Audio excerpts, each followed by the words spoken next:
So as games come out more and more and we're experiencing a lot more releases, one of the things that I've noticed a lot personally is that games will often have a very, very good first couple of hours or first 5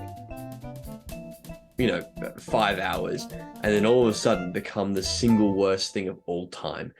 Um, for me, in this moment as it is right now, that is my experience with Diablo 4, where there is a very sweet spot of levels 20 to 40, which is extremely fun. And then the rest of the game is utterly miserable because either you are not powerful enough to deal with the enemies, or you are, just stomping them effortlessly in the earlier levels. And it got me thinking because, I think that's a thing that's happening with a lot of video games at this point, where the first couple of hours are front loaded with all these really interesting mechanics that then are just not deep enough to justify being interested in.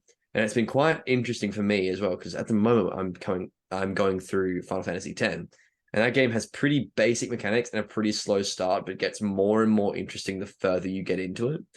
And I was wondering how that's happened, in that we've gone from a slow drip feed of rewards to sudden instant just dopamine for a little bit and then nothing after a certain point. And I was wondering if that's a recurring issue because of modern game design, or if it's because of monetization, or if it's because of just, I don't know, if it's just me being weird and not liking these things anymore and having the attention span of a 2-year-old. So I was going to probably all ask. three of them. It's 100% probably all three of them. Matt, have you experienced anything like this before? Yeah, I reckon I reckon it's because the game developers feel they need to make the games super, super long. You got to have so much content in there. So inevitably at some stage they've got to pad things out because it's pretty difficult to have ideas sustain themselves over, 100-hour long games or games that you're meant to play into perpetuity. So as a result, they just kind of pad them out. So you hit those bits like you're talking about where you just end up having to go through the motions because there's no creative ideas left in the game. So I reckon that's it. And for me, it's a good example of that is pretty much any game that has the Assassin's Creed name attached to it. Oh yeah. Oh my They God. always start out really impressive, and I kind of enjoy them on those first couple of hours, and then after that I just kind of play through them and would rather have not. Can we expand that to every single Ubisoft game? It does apply to an awful lot Except of the them. original Watch Dogs. The original Watch No, Dogs especially is the a original Watch perfect, No, Dogs. perfect especially Watch example Dogs. of video game. No. No. I mean, Yeah. when it doesn't I apply, when it doesn't apply to a Ubisoft game, it's because the Ubisoft game has sucked from the very start, which is like Ghost Recon. But saying you don't like Wildlands? You don't yeah, like the one with the guy from The Punisher? yeah, that's what I'm The saying. Division is good. You got The to admit Division the is not. Division is good. It is good from okay. It is Ubisoft good from the point it starts to the point it ends. It is a solid 7 out of 10 game. It's a looter shooter. It's fine. It's But great. the rest of it is awful. Yeah, I don't know. On the topic of looter shooters, I feel like every single game that I have this experience with is also a looter shooter or a looter in some capacity, because Borderlands, except for the first one, I bounce off all of those games within 4 hours. Yeah, it's And I think the reason I bounce off those is because the story is the most grating rubbish awfulness in the history of mankind. well, that's the thing. I think it kind of applies to almost any game where the narrative is really just a way of pushing you into playing more content as such. When it's just there because they need something to continue to move you into the next section or do the next thing. Whenever it's that kind of disingenuous approach to storytelling, which is unfortunately way too often, I feel like the game is inevitably going to hit some point where the grind is no longer enjoyable, and you end up feeling like you need to continue to do it because you got to finish the game, but you're not really having a good time anymore. And we talked about that like in so many other podcasts and whatever, that games should be shorter because they need Absolutely. to for this industry, for whatever reason, is just obsessed with raw length of things rather than giving a game the kind of the respect of being as long as it needs to be to tell its story or to do its thing. So yeah, that I think that's pretty much the crux of where it comes from. This is a very dragged out metaphor I'm about to use, and I'm really sorry in advance if it's really annoying, but it's like how different filmmakers adapt Shakespeare. Because there's a movie called Cymbeline, and they took the script of Cymbeline, the original Shakespeare script, and included all of like the dialogue that would have been used on a stage to explain what's happening for people who can't see. And you compare that to Baz Luhrmann's Romeo and Juliet, and instead of Romeo saying everything that he does in the script, he just does the things, so it's obvious to the viewer. And I think that a lot of games have that problem with Cymbeline, where it's like they're just adding in all this extra shit that doesn't need to be there. And it's because it's trying to be a game. It's trying to be like, ooh, we're going to go make sure you jump on this tower for 20 minutes and climb this thing and then shoot this guy. Whereas the idea should be more games should be like Baz Luhrmann's Romeo and Juliet. It's what I'm trying to say, and actually be built around what makes the medium successful, and rather than having this long-winded nonsense, just actually making it fun. It's such a awful metaphor. I'm so sorry. No, I mean, yeah, I kind of agree. I agree with you. It's just for me, it really does boil down to the fact that most video games don't have narratives that are anywhere near worth the amount of time you need to put into them. If they're going to do the Hollywood blockbuster style of storytelling, then that's fine. But Hollywood blockbusters are only 3 hours long. You can't Exactly. take 3 hours of story and stretch it to a 40-hour game without something breaking. Matt, you've made my point, but better. I hate you. And you didn't use Baz Luhrmann's Romeo and Juliet for it. I have this problem with a lot of Sony games too. Sony games tend to start off nice and strongly because they're such visual spectacles and whatever, but they're just not 40-hour games. If God of War was over in 10 hours rather than however long it actually takes to finish, I can't remember now, then it would be much better. If The Last of Us 2 was over in 5 hours, it would be so much better because it would be more intense. They would get to the point. You could have been more edgy there and say if it was over in 0 hours, it would have been better.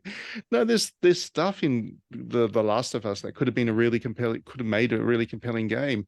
They had some key moments and they had some key story beats which could have been really memorable and impressive, but they just let it down by having just lengthy sequences of nothing happening in terms of the narrative. It's just some dude called Joel speaking gruffly, and then some girl, can't even remember her name. Abby. Abby. No, not The Last of Us 2. The main girl. What's her name? Ellie. Oh, Ellie. Just looking sad and shit. And it's just what happened to them would have been much more interesting if it was condensed and it was more high impact and it was an actual Hollywood Matt, blockbuster. You've got a feel for the highly inappropriate daddy-daughter relationship which is created there. You got to understand that is a. I'm going to pause you there. That's not a thing. No, that's not a thing. That is not a thing. The very emotionally created, crafted scenes there. Like, well, see, that's the thing. I got less emotionally involved with it because it was just it dragged on. It's laughably dark as well. It became tedious. Yeah. If you're going to let the game become tedious, then you lose people. A contrast to that is Final Fantasy 16, which is a blockbuster, and yes, it's long because it's a JRPG and stuff, but it's not that long. It's only, you can finish it in 35 hours, which I know sounds like a lot, but for the genre, for that's a JRPG, actually quite brief. That's tiny. That's like that's a little indie game. Almost. Yeah, and because of that, because it is relatively brief, the kind of story key beats, it focuses more on those and it has a higher impact, and the story is just that much more memorable as a result.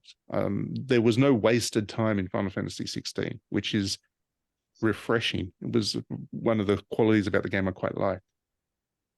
I will always run after Gavin. And Gav, he's a good boy. He's a good boy. He's the best boy. He's just a guy. He's just being a dude, and I respect him for that. I think that's the thing, though, is that I like Mid. I want Mid to have her own game adventure. even Persona has this issue where Persona 5's opening hours are really engaging, and then it lost me so hard. Like as soon as you get to like past the like Madarame section, I want to say, or even in like the bank heist as like the absolute latest. After that, I was like, I don't care. I don't think I actually ever finished that game because I simply just did not care at the final dungeon, and it was so annoying that I just did not want to do it.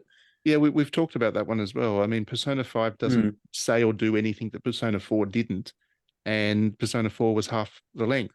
Now, Persona 4 is one of the greatest games of all times, as far as I'm concerned.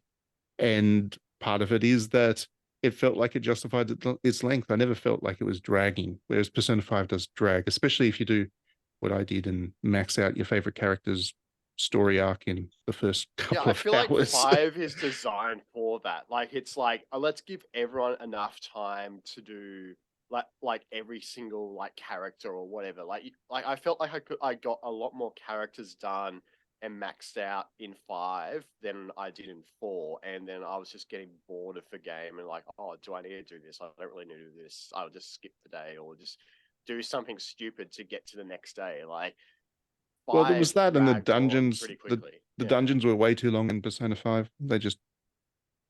They usually had some interesting theme or quirk about them, which was great, but then it just kind of got replayed over and over again to make sure that you spent enough time in the dungeons, which then made them tiring by the time you got to the end of them and the boss. And it was just what happens when you double the length of a game without actually adding anything to what it's trying to say. So it is a really good example of it.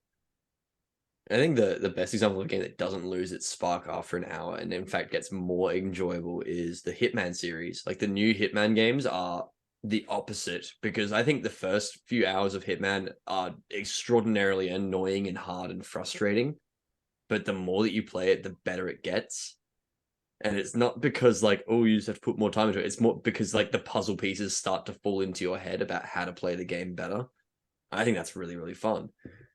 And that's all just through mechanical learning, whereas a lot of the reasons why these games become exhausting and just not interesting is because it's not mechanical learning, it's running through the paces and just following the steps. Like, I'm going to go to this area, I'm going to liberate this camp, I'm going to take this place, then I'm going to move here, I'm going to liberate this area, I'm going to take this camp, I'm going to go to this blade. It's just this whole thing, like, there's no meaningful content there. It's content. It's not like forwarding anything that makes me understand anything more. And I will use an example of FF16 because I think 16 does this really well, where the side quests, even though they're like, oh, I'd like you to go get one squint feather from the maiden village, at least you go to that village and you learn something about how Clive reacts to, you know, a certain attitude, and you find out that he actually doesn't like racism. I don't understand that one. Like, again, we're recording this podcast way in advance. So the Final Fantasy 16 conversation has probably moved on by the time it goes live. But at the moment, people are still talking about Final Fantasy 16, and the conversation's just dumb. Like, dumb. So silly. It doesn't require a lot of reading into it. Like, it literally takes 2 seconds of playing the game. I do not understand how people are coming away with the take that the theme of the story is that he learns that slavery was bad. He knew slavery was bad from the opening bloody 5 minutes. It's crazy that you see it in his reaction. I know he's kind to that one guy who drops the apple. It's literally the first 2 minutes. Yeah, the whole point of that scene was to just establish the fact that they are a unique family and that they do agree that slavery is bad. You know, the point is that he's disaffected because he doesn't feel like he can change anything because he's been shit on his whole life, and then he realizes like, oh no, I can actually do something if I work with this group who are pretty cool. Yeah, I don't know. It's about dealing with Jordan Peterson would love this game. It's about disaffected young men. Don't say that. You just ruined it for me now. I'm so sorry. You really just ruined it for me.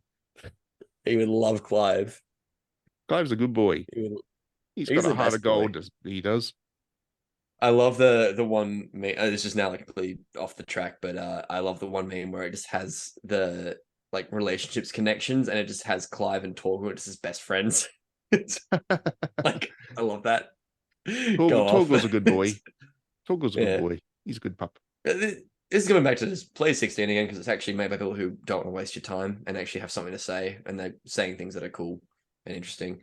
I think a lot of like Disco Elysium also doesn't waste your time in that regard. Well, It's very that's the thing. obvious. It doesn't mean that what we're saying in this. It's a long game. Yeah, what we've been saying here is that not that games have to be short. They don't necessarily.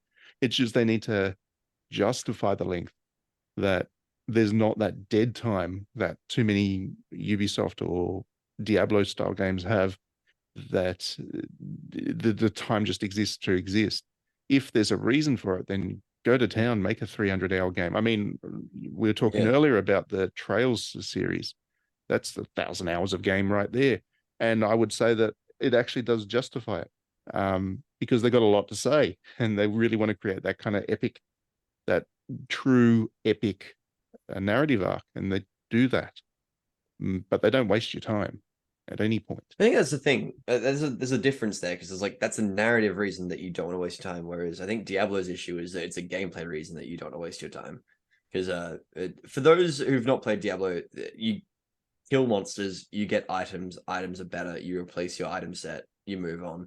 There's a lot of balancing stuff at the moment where you can't really afford to change your items that much because if you do, your entire class becomes invalid. So it means that like there's no point to the game because why are you killing the enemies to get a 0.0% chance of getting a better thing that then even that better thing is not better because it doesn't have the things that you need to make your class better, so it feels pointless in the whole process.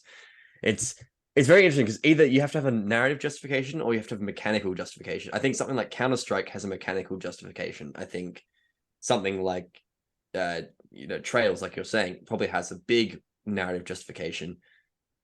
I don't think every single game has that, and I think a lot of games are aiming for that by going either competitive and focusing really hard on competitive shit, or they go really hard on narrative stuff and just have like 140 hours worth of content that's voiced but not engaging at all. And it's this question of, how do you balance that? How do you make a game that people think, oh, I'm going to spend, 120 Australian dollars on this thing, and feel good about that purchase, but also make that actually a fun experience rather than just like another job. Yeah, It's really. I think the problem bizarre. they have, I guess the problem they have, and I haven't played Diablo 4, so I can't comment with any expertise, but I would take a guess that the problem they've run into is that if they gave away the loot too easy, you'd be making progress through the content too quickly, and that would not be. Then you get to the end of it, and there'd be a bunch of gamers that are like, "Oh, it's not enough stuff in there. I'm bored." So Like what the thing is, the way they've it's all about power fantasy. the way Like they've that's why the game succeeded. the way that they've compensated for that is to kind of be a bit too stingy with the rewards, and now people are getting stuck, and the grind is It's exhausting. just how gambling works. It Well, is literally just basically- gambling. that is the thing, and I think I've said on the You guys are in New South Wales. How does gambling work? Explain this. How Well, does you go PUBG to the Mobile going? pokies, you put in money from the ATM, which you need to spend on like stuff, and then you spend like all the money on the pokies. You might get a little bit of action, but then like the shiny lights that make you put more click more buttons, and then every so often it goes like beat the Kraken. So you're like, I want to play that one. It's talking to me. So then you run over to that machine and put in all your hard-earned money, and then suddenly you like lose all your money. But then you get like just enough to get enough money to go to the next machine. And then you're in the next machine. And then you're like, yes, I got like $30. I can get back my $50 if I put in just enough money. And so you lose a bit, you get down to like the last $5, and then suddenly hit a feature. And then all the lights go ding, ding, ding, ding, ding. And then you click on all the buttons. And then that's when you win a big amount. But it's only enough for you to look like you've got a big amount. But really, you've just broken even and you're back to your $50. Trent, you know way too much about this to be comfortable. if you got back to your $50, then you've had a pretty good outing. Um, I You know, gonna it'd be say, Matt, great if there's like a game. I've You know, like all the game series, they're always like racist things, like beat the gold mine digger, or like the Chinese like ones where they're like dragons and stuff. Like, why can't there like be a really incredibly white, trashy, bogan slot machine where it's like, make America great again, like Fiend, and like Ute trucks and 4-wheel drives and like barn wheels and shit. Like, why can't there be I that don't want to sort of- say this, Trent, but I guarantee that's a thing. Like, there's just a there's thing. heaps of those. And that there it are does plenty of also them. lead into this. It But- leads into this whole idea as well that they've taken those ideas of not actually making it worthwhile, but making it addicting. And I think that's also something that the games media has also fallen into, is saying that, oh, it's such an addicting game. Is that a good thing? No. I've And I know that, Matt, you've railed on this for a while as well, and I understand why now. Like I think I've said in the past, I actually went to a gambling convention once to cover it when I was on that beat in the media, and the way they talk about their games, the casino games and stuff, is exactly the same way that video game developers talk about their games. Like the conversation, the words, the language they use is exactly the same, which means the intent is the same. And Yeah, exactly. that is a problem. Are Because you when you suggesting, Matt, that capitalism has ruined games? well, in a sense, yes. But Yeah. I mean, the point here is that yes, these games are definitely designed around having that endless loop to keep you playing and to keep you engaged as such. But it's really not really about engagement. It's really just to keep you inside the game, and whatever they need to do that, they go into, which is why you end up with, again, those dead zones where it can feel like you're not doing anything, but that's just the game's way of kind of trying to keep you there. That if they fail, the sense that you're not enjoying Diablo, for example, that's more a reflection on the fact they haven't made the stimulus from their loops engaging enough. But their intent is to do exactly what you've been doing in that game. Yeah. And that's just how the big end of town works. It's not just Diablo, it's pretty much any game. I mean, sports games are all kind of modeled around this these days as well. This idea that you should be playing them for ever and ever. The live service games, when EA tried to pull it off with Anthem, and then what's the one that Arcane did that's absolutely terrible, just recently released? Oh, Redfall. These are all the same Everyone's thing. favorite. Yeah, these are they're all the same game. Yeah, well, that's the point, because they are all the same game, just like all poker machines are all the same poker machine. No, just one has piggies. You click on the piggies, and then the piggies do like oink, and then you get like a giant feature wheel, and then they take up the whole screen, and then you click the piggies, and then the piggy goes boom, and then you get like your 2 cents. And Matt, Trent, I'm so sorry, but I have to pause you and just let you listen to the phrase, the piggies go oink. They do go oink. It's a great game. And then there's one which is like a spooky tree right now. It's great. Why do you know so much about this? That's kind of the point. They are all the same. They're just different flashing lights to distract you in different ways, but they're fundamentally the same, with the same end goal and the same intent and the same design philosophy behind them. So video games are pretty much the same, and when they don't work, it's just they haven't calibrated them correctly as developers. It's not about them being bad games, I guess, in comparison to the good games that do the same thing. It's just the developers haven't managed to hit the right formula, the right approach to the formula. So yeah, realistically, Diablo 4 is not a game that starts well and gets bad. It's just a game that hasn't been calibrated correctly, and they'll recalibrate it, I'm sure, because they need to make money from this for the next decade. So I'm sure 5 years down the track, they'll have it right, and people will be like, "Oh, this is the best game ever." That's pretty much what happened with Diablo 3, right? Absolutely not. Oh, that's an argument. I mean, Diablo 3 started off terribly. I remember that. Yeah, it was awful. Um, And then the and Reaper then of they Souls fixed it. expansion kind of fixed it, but it was still not good. So, It's and disastrous. people played that game for forever and a day, and they kept re-releasing it. And I mean, GTA is the same thing, right? GTA is just an Yeah. example of them calibrating it correctly. That's why people continue to play GTA 5 Hell, like it's forever and a day. They got the free-gen flash. game. They Like, got the it came out yeah. on the Xbox 360. Like, Yeah, Yeah, I bought it on that's- PS3. They got the flashing lights right. That's the difference. Did they get the flashing lights right? Yep. So GTA got the piggies going boom correctly. and then and every Diablo so didn't. often, there's this huge thing where like the cars or something like that disappear, or the money gets recalibrated in the online game. Everyone makes a stink about it, and then everyone forgets about it in a few months' time when there's a new feature set out for the online game, and then suddenly it's making more money.